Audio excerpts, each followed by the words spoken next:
waxaan rabaa inaan kula wadaago 6 shay oo ay muhiim tahay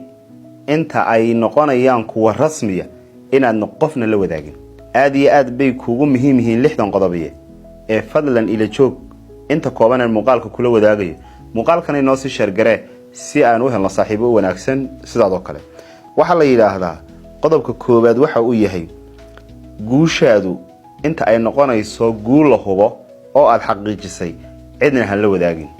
waayo markii aad ku jirto xaqiijinta hadafkaaga iyo guushaada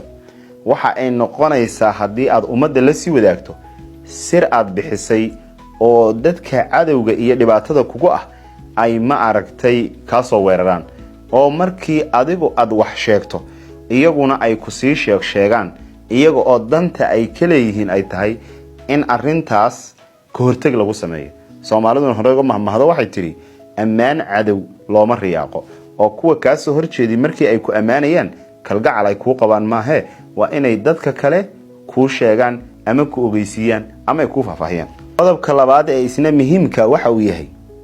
waa xiriirkaaga ama arimahaaga mustaqbalka ee aad rabtay inaad guri ku yeegleesho ama arimaha xiriirka guurka dadka ay idin kala dhaxeeyaan lama rabo inaad dadka kale la sii wadaagto dabeecadahaas intaad hubintooda iyo ku jirto waa in adiga ay kugu ekaato waxa kale oo la yiraahdo qodobka inaad aad iyo aad kugu gaar ahaado ilaalisay tahay muhiimku waxa weeyaan qorshahaaga iyo istiraatiijiyada aad rabtay inaad ku xaqiijiso intuba waxa aad rabto iyo sida aad u rabtiba waa in adiga kugu ekaadaan waa in inta ay noqonayaan mid xaqiiqo ah adigu aad shaqadeeda ku wado waxana la yiraahdaa natiijooyinku waa inay noqdaan kuwa dadku ay ma aragtay la hadla laakiin ficilaadka inta aad sameynayso ay adiga kugu koobnaadaan qodobka afraad ee muhiimka waxa weeyaan income-kaaga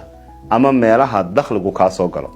oo ay sheegidoodu laga fiican yahay mararka qaarna ay keento in dadkuba kugu soo wada xisaabtamaan mararka qaar keenna ay keento inay dadku ka xasdaan marka waxa ku fiican ilaahaga dhaqaale ilaa ay noqonayaan kuwa si caadi u shaqeynayo ganacsiyada la yaqaan oo kala inay kugu koobnaadaan adiga oo aadna dadka kale wadaaga la sameeyo qodobka shanaad ee isna muhiimka waxa weeyaan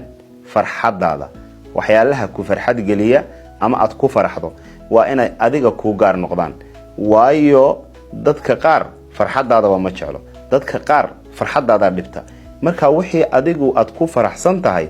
adiga ha ku gaar ahaato deeq rabbi ku siiyay weeyane rabbigii ku siiyeen ugu shukri adiguna mid gaar ka dhigo qodobka u dambeeyay kugu soo gabagabeynay waxay tahay qodobka lixaada riyooyinkaaga iyo ujeedooyinkaaga aad rabtay inaad xaqiijiso waa inay adiga noqdaan kuwa ku qoran oo sida aad u gaadhale laakiin kuwa dadku ay ku turjumaan ama dadku ay ku sheegaan ama dadka xaqooda kaaga yimaadayna noqon aad iyo aad baad u mahadsantihiin fadlan muuqaalka inoo si shargareeya asxaabtiina la wadaaga si aan u helno dad sidoo kale u qiimo badan barteena YouTube profile-ka saaran inoo booqo si ay macluumaadka halkan ku soo gudbinayno aad ula socoto waa mahadsantii saaxiibo